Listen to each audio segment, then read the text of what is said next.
السلام علیکم ورحمۃ اللہ وبرکاتہ۔ آپ حضرات سفر حج پر تشریف لے جا رہے ہیں یا سفر عمرہ پر آپ تشریف لے جا رہے ہیں، تو اس سفر میں آدمی اپنی پوری زندگی کی پونجی استعمال کرتا ہے، خرچ کرتا ہے، اور یہ سفر آدمی زندگی میں ایک مرتبہ کرتا ہے۔ اس سفر کے کچھ ضروری آداب ہیں، اگر ان آداب کا لحاظ کیا جائے تو انشاءاللہ آپ کا یہ سفر انتہائی مقبول ہو جائے گا۔ اللہ پاک آپ کے اس سفر کو قبول فرمائے گا، اور یہ سفر اللہ کے نزدیک مقبول ہو جائے، آپ کا عمرہ اور آپ کا حج مبرور ہو جائے، تو پھر آپ کو اللہ تعالیٰ بار بار اپنے پاک گھر کی زیارت کی توفیق عطا فرمائے گا۔ تو اس کے ضروری آداب آپ حضرات کی خدمات میں پیش کرتا ہوں، توجہ کے ساتھ سماعت فرمائیں، جن کی طرف عموماً ہماری توجہ نہیں جاتی ہے۔ نمبر 1، اخلاص نیت کے ساتھ حج اور عمرہ کرنا۔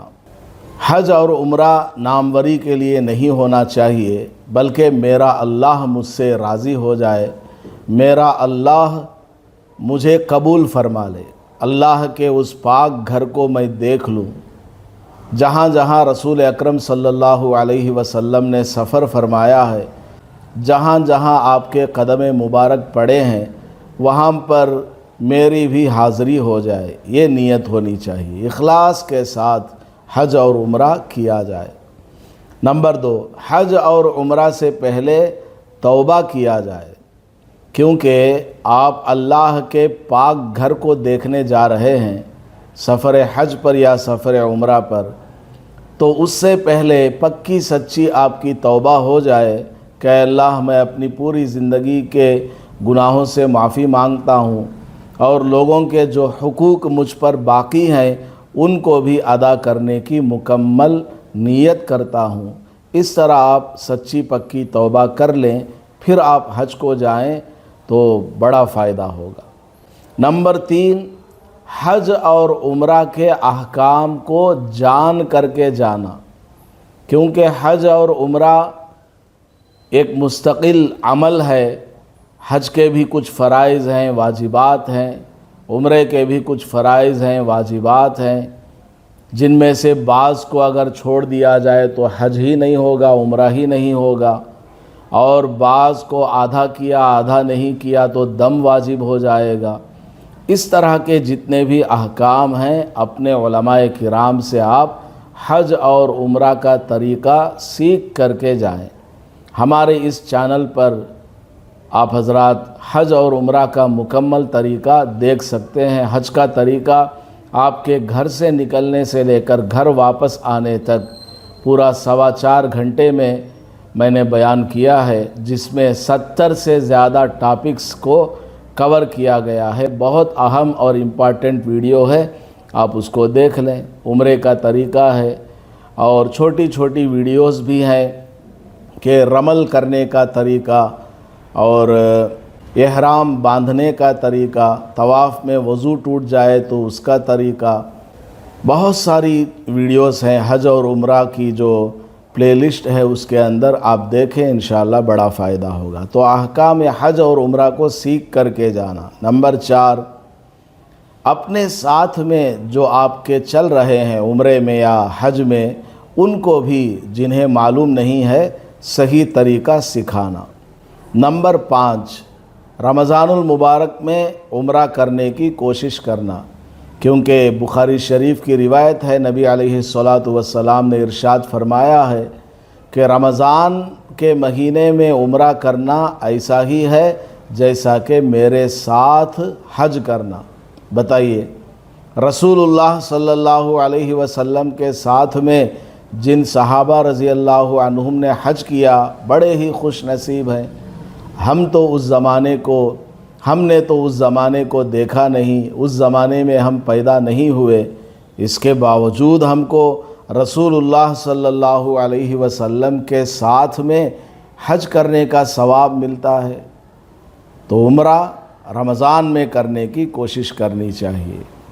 اور سفر حج میں آپ کو سفر کے جو آداب ہیں، سفر جب آپ اپنے گھر سے شروع کریں گے کیا دعا پڑھ کر جانی چاہیے، کیا نماز پڑھنی چاہیے، مسافر کے لیے جو آداب ہیں ان آداب کا آپ کو خیال رکھنا۔ مسافر کے آداب میں سے ہے کہ وہ گھر سے نکلنے سے پہلے 2 رکعت نفل نماز پڑھ کر کے جائے، دروازے سے باہر نکلے تو دعا پڑھے، بسم اللہ توکلت علی اللہ ولا حول ولا قوت الا باللہ۔ اور جب تک آپ سفر میں رہیں گے گھر والوں کے لیے کھانے پینے کی چیزوں کا، راشن دوائی کا انتظام کر کے جائیں۔ جن حضرات سے آپ کا روزانہ معاملہ رہتا ہے ان کو بتلا کر کے جائیں کہ میں سفر پر جا رہا ہوں۔ جن کو بتانا ضروری ہے بس ان کو بتائیں، زیادہ لوگوں کو حج اور عمرے کے بارے میں بتانے کی ضرورت نہیں ہے، اس میں پھر شیطان ریاکاری کا وسوسہ ڈال دیتا ہے۔ تو سفر کے اندر جن باتوں کی رعایت کی جاتی ہے حج اور عمرے کے سفر میں بھی ان باتوں کی رعایت کی جائے۔ نمبر 7، حلال کمائی سے حج کیا جائے اور جو خرچ آپ سفر حج میں استعمال کریں گے وہ بھی حلال کمائی سے ہونا چاہیے۔ نمبر 8، اس سفر میں زیادہ سے زیادہ صدقہ خیرات کا اہتمام کریں۔ حرم شریف میں آپ کو، حرم شریف کے باہر مدینہ منورہ میں آپ کو بہت سارے غربا ملیں گے۔ مدینہ منورہ میں آپ تھوڑا کنارے پر جائیں گے، غریب گھرانے آپ کو ملیں گے، بیوہ یتیم مساکین آپ کو ہاتھ کٹے ہوئے، پیر کٹے ہوئے، اس طرح کے بھی لوگ نظر آتے ہیں۔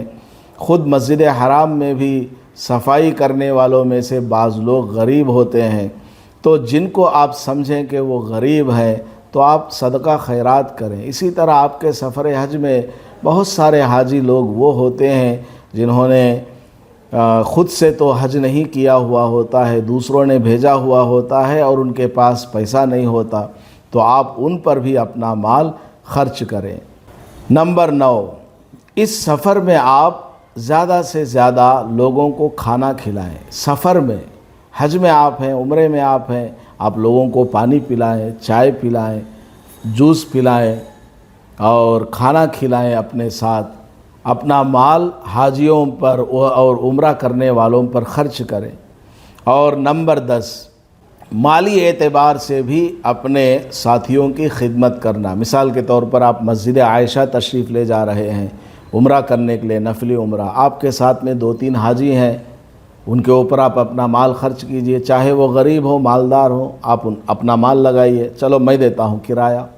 اس سے کیا ہوگا، آپ کو سفر حج میں مال خرچ کرنے کا بھی ثواب ملے گا اور اپنے ساتھی کا خیال رکھنے کا بھی ثواب ملے گا۔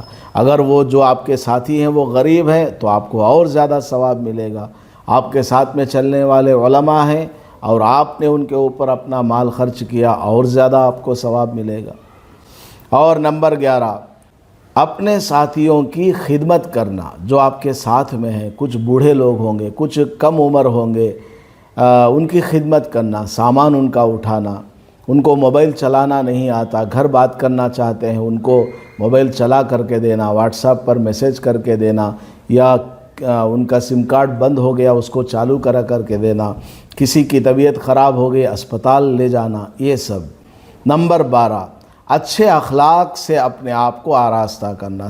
سفر حج میں اخلاق کے ساتھ آپ پیش آئیں، اپنے ساتھیوں کے ساتھ بھی، جہاں آپ ہوٹل میں رہتے ہیں وہاں پر بھی، اور اسی طرح جو سفر حج میں آپ کو حرم شریف میں پولیس ملے گی، خدام وہاں ملیں گے، ان کے ساتھ بھی، سب کے ساتھ، یہاں سے نکلنے سے لے کر گھر واپس آنے تک آپ کے اخلاق اچھے ہونے چاہیے، کسی پر ناراض نہ ہو، غصہ نہ ہو۔ چند دن کا سفر ہے، صبر کر لیں۔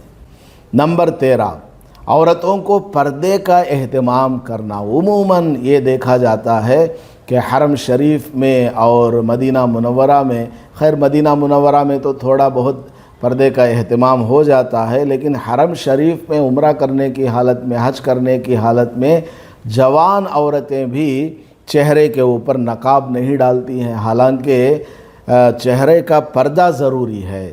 چہرے پر چہرہ کھلا رکھنا ہے احرام کی حالت میں، لیکن پردہ بھی ضروری ہے، اس لیے کیپ والا جو نقاب ہے اس کا اہتمام کریں، اور ایک کمرے میں رہتے ہیں تو وہاں پر بھی پردے کا اہتمام کریں، کمرے کے بیچ میں پردہ ڈال لیں۔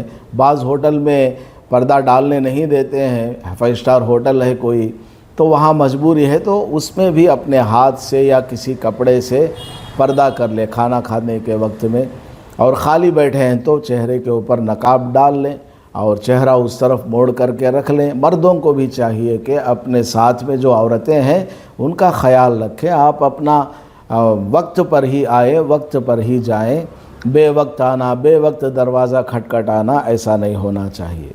اور نمبر 14، مردوں اور عورتوں کا آپس میں اختلاط سے بچنا۔ سفر حج میں یہ بہت ہوتا ہے کہ مرد اور عورتیں بس میں جاتی ہیں، آتی ہیں، مرد اور عورتیں ایک ساتھ سفر میں رہتے ہیں، تو اس میں مردوں کا عورتوں کا زیادہ میچنگ ہوتا رہتا ہے، زیادہ بات چیت کا موقع ملتا رہتا ہے، تو موقع ملنے کے باوجود نامحرم سے ہرگز بات نہ کریں، ان کے ساتھ میں بیٹھنا۔ مثال کے طور پر ہوٹل کے فرسٹ فلور میں یا گراؤنڈ فلور میں وائی فائی کے لیے بیٹھے ہوئے ہیں، کوئی مرد آ جائے تو عورت سائیڈ میں چلی جائے، اور مرد کو بھی چاہیے کہ عورت کے قریب نہ بیٹھے، ان کا خیال رکھے، سائیڈ میں جائے۔ سفر میں بھی، بس میں بھی ان تمام چیزوں کا خیال رکھے۔ ایک ساتھ میں عمرہ کرنے جاتے ہیں، حج کرنے جاتے ہیں، وہاں فری نہ ہو بلکہ الگ ہی رہیں عورتیں۔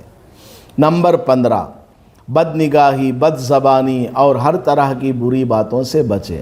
سفر حج میں بہت ساری عورتیں بے پردہ ہوتی ہیں، اب ان کو کیا کہا جائے، سیکھ کر کے نہیں آتی، پردے کا خیال نہیں کرتی، تو ہمیں چاہیے کہ مرد حضرات کو چاہیے کہ اپنی نگاہوں کی حفاظت کرے اور زبان کا بھی صحیح استعمال کرے، جھوٹ سے بچے۔ اور نمبر 16، دل اور زبان سے اللہ کی یاد کرے۔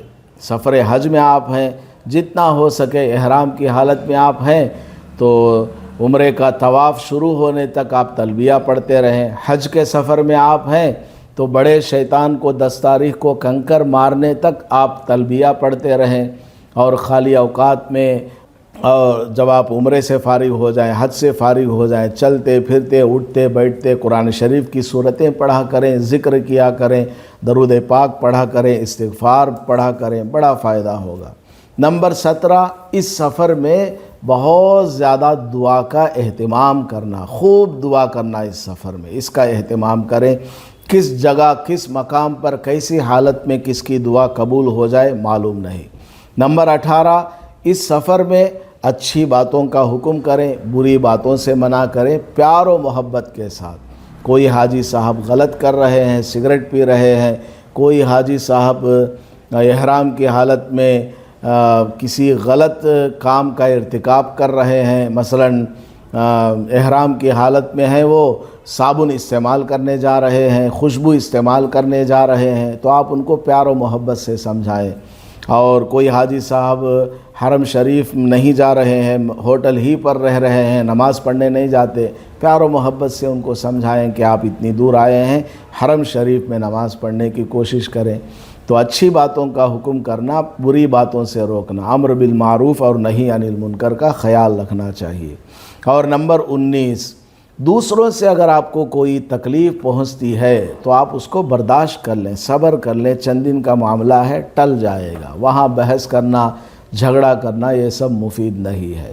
نمبر 20، یہ جتنے بھی عمرے کے ارکان ہیں، حج کے ارکان ہیں، سنت کے مطابق کرنے کی مکمل کوشش کرنا۔ جو طریقہ آپ کو سکھایا گیا ہے، بتایا گیا ہے، سنت طریقے کے مطابق آپ کو یہ سب کرنے کی کوشش کرنا چاہیے۔ مثال کے طور پر پورے سر کے بال مونڈنا ہے۔ لوگ کیا کرتے ہیں، سستی کرتے ہیں، میرے بال سب منڈ جائیں گے، میرا سر جو ہے ٹکلا ہو جائے گا، میں اس شکل میں واپس جاؤں گا، آفس میں لوگ کیا کہیں گے۔ ارے دنیا والوں کو کچھ بھی کہنے دو، رسول اللہ آپ سے خوش ہو جائیں صلی اللہ علیہ وسلم، اللہ آپ سے خوش ہو جائے، تو اس سے بڑھ کر آپ کو کیا چاہیے۔ تو پورے سر کے بال موڑنا یہ بھی سنت ہے۔ نمبر 21، حج سے پہلے ہو یا حج کے بعد میں ہو، مدینہ منورہ ضرور تشریف لے جائیں۔ چاہے آپ کے پاس ٹائم نہیں ہے، فلائٹ قریب ہے، آپ کار بات کریں، کار میں آپ چلے جائیں مدینہ منورہ، رسول اکرم صلی اللہ علیہ وسلم کے روضہ پاک پر حاضری دیں اور سلام پیش کریں، ریاض الجنہ میں جانے کی کوشش کریں اور جنت البقیع میں جانے کی کوشش کریں، مدینہ منورہ کی زیارت کو نہ چھوڑیں۔ ہاں کوئی بہت بڑی پریشانی آپ کو آ گئی، آپ نہیں جا سکتے، اتنا پیسہ آپ کے پاس نہیں ہے اور صرف حج کے لیے آپ آئے ہیں، تو وہ الگ مجبوری کی بات ہے، ورنہ جانے کی مکمل کوشش کرنی چاہیے۔ نمبر 22، حج سے فارغ ہو جانے کے بعد جتنا جلد ہو سکے آپ اپنے گھر تشریف لائیں۔ عموماً حج کمیٹی سے جو جاتے ہیں یا پرائیویٹ ٹریول سے جو لوگ جاتے ہیں، ان کا ایک سسٹم ہوتا ہے کہ حج کے بعد بھی آپ کو اتنے دن رکنا ہے، تو بس اتنے ہی دن رکیں، اس سے زیادہ خود سے رکنے کی کوشش نہ کریں، کیونکہ حج کے بعد آپ کے جسم کے اندر ایک روحانیت آ جاتی ہے اور ایک برکت آپ کے جسم کو حاصل ہوتی ہے۔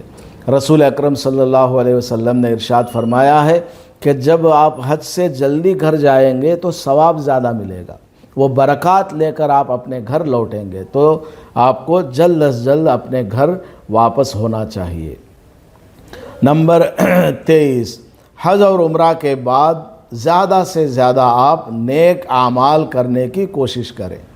حج سے پہلے بھی آپ نیک اعمال کرتے تھے، ٹھیک ہے، لیکن اب آپ نے حج کر لیا ہے تو حج کے بعد آپ کو اور زیادہ نیک اعمال کرنا چاہیے، ورنہ لوگ کہیں گے دیکھو یہ حاجی صاحب ہیں، پہلے بھی صرف سنت پڑھتے تھے، اب بھی سنت پڑھتے ہیں، بس نفل نہیں پڑھتے۔ لوگ کہیں گے حج کو جا کر آنے کے بعد بھی اس میں کوئی تبدیلی نہیں آئی، تو خیر لوگوں کا کہنا بھی صحیح نہیں ہے۔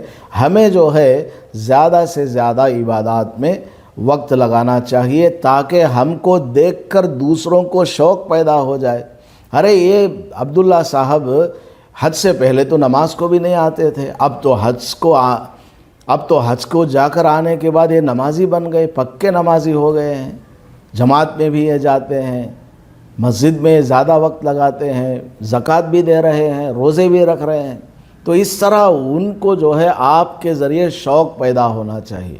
تو ان باتوں کا آپ خیال کریں، انشاءاللہ آپ کا حج مقبول ہو جائے گا۔ تو یہ سفر حج اور سفر عمرہ سے متعلق کچھ آداب ہیں، ان تمام آداب کو آپ نوٹ کر لیں کاپی میں، انشاءاللہ بڑا فائدہ ہوگا۔ اللہ پاک آپ کے عمرے کو اور آپ کے حج کے سفر کو قبول فرمائے، آمین۔ وآخر دعوانا الحمدللہ رب العالمین۔